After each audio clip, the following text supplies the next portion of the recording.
parachute jeans called? That what was the brand? They were like Cavaricci's. Nope, Bugle Boys. Oh, the Bugle Boys. Okay. Oh, I was a Bugle Boy from Company B, baby. I was a boogie woogie Bugle Boy.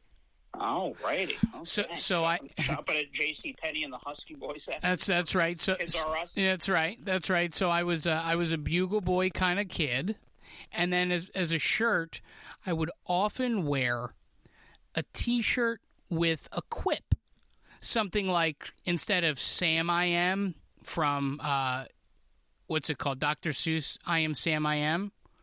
I would wear a shirt that said, I am slammed, I am. Hardy har har. Oh, my God, that's terrible.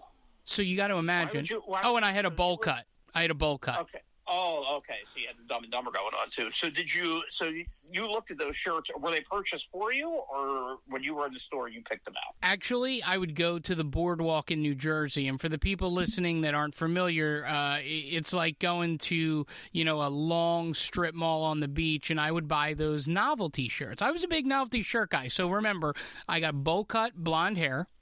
I'm wearing my Bugle Boys. I'm wearing my Jordans that I got from Burlington, half off, okay, because my mom didn't have a lot of money and we worked hard. And then, of course, I had a quippy shirt. So I had Slammed I Am. What else did I have? I had a friend who was a little bit bigger, but I don't know if you've ever heard of Big Johnson clothing. Oh, yeah, okay. The Big Johnson. I had a Big Johnson. Yes, I did. Yep. Right. Yep. So everybody made, that was the joke. The penis. There was all the quippy things. Right. We wear the Big Johnson shirts. Right. Yeah. Right. What, yeah. Did you ever get in on the Big Johnson? I never got in on the Big Johnson shirts, no. And I always felt they were just in the big and tall section. Because when you're bigger, when you hit the 4 or 5X, you only, you're very limited on the attire that you can wear. No, I was an XL, and I wore a Big Johnson. Okay.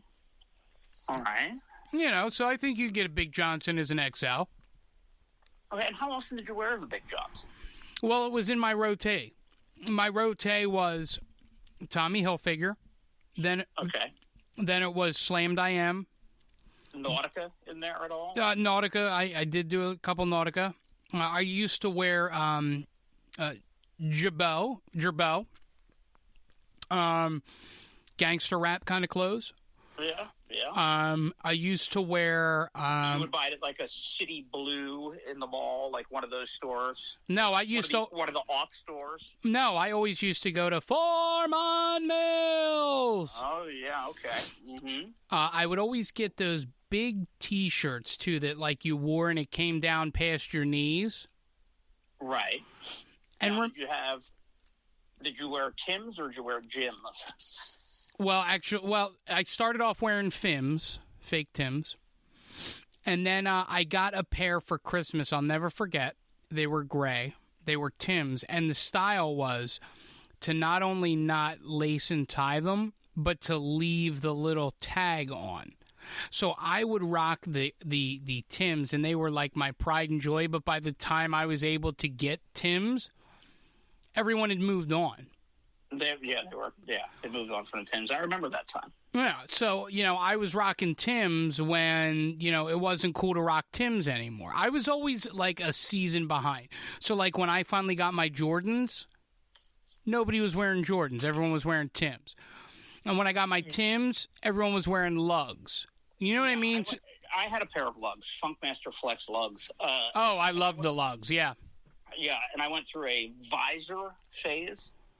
So no, wait a minute. When you say visor, do you mean like Doug Peterson, coach of the Philadelphia Eagles, visor, or? Correct, but yes, wear the visor, spike the hair, and then instead of actually going to get the tips frosted, would buy the spray. Sun in? It wasn't even like a sun in. It was like a spray that would just spray the tips. So if I was, hitting Friday night at the bowling alley, I had the visor on with my lugs, and I was ready to go get. What made you commit to the visor?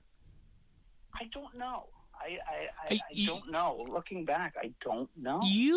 First off, I'm going to make a note because obviously, we're running out of time. But I'm going to make a note here that we have to delve into because first off, a visor guy, I see a lot of things about you. I don't see you as a visor. Like Jeff Gordon, the NASCAR, he was a visor guy. Okay. You like, what made you, and were these the visors, did they have a logo on them? Like, were they? Yeah, it would have been like a Nautica visor or something like that, and I'd have it, and then I'd match it with the clothes and things like that. So you color coordinated your visor. Your visor would match. Yeah, there was a time where I was pretty committed to the visor. Yeah. Now, you were that committed? Yeah. How long? And I'll tell you, this must have been 12-ish, you know? Now, did you wear the visor as, like, was this a going out visor, or was this a, like, wear it every day visor, or did you have different visors for different things? Look, I have pictures, and I'll have to find them. I'll see if I can find them, where I would wear it on any occasion situation. Was it the same visor, or did you have multiple visors? Oh, I had multiple visors. Okay. Say, hey, I was, heading to, like, a family party. I'd have the turtleneck. I'd dress nice in some khakis, the lugs, black lugs. Throw on the visor. What color?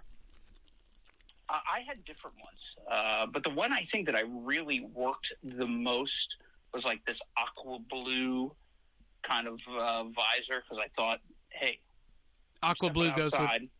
I'm stepping outside. It's a cool blue color. And, people will notice me in this visor. And they noticed. Did they? How was the reception? They tripped me. Yeah. Beat you the fuck up? They stepped on my lugs. Yeah. Yes. Yeah. Yes. They ripped it off your head?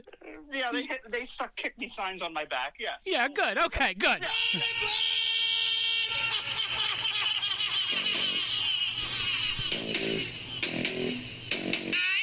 It's the unemployment choo-choo. Unemployment choo-choo. Unemployment choo-choo.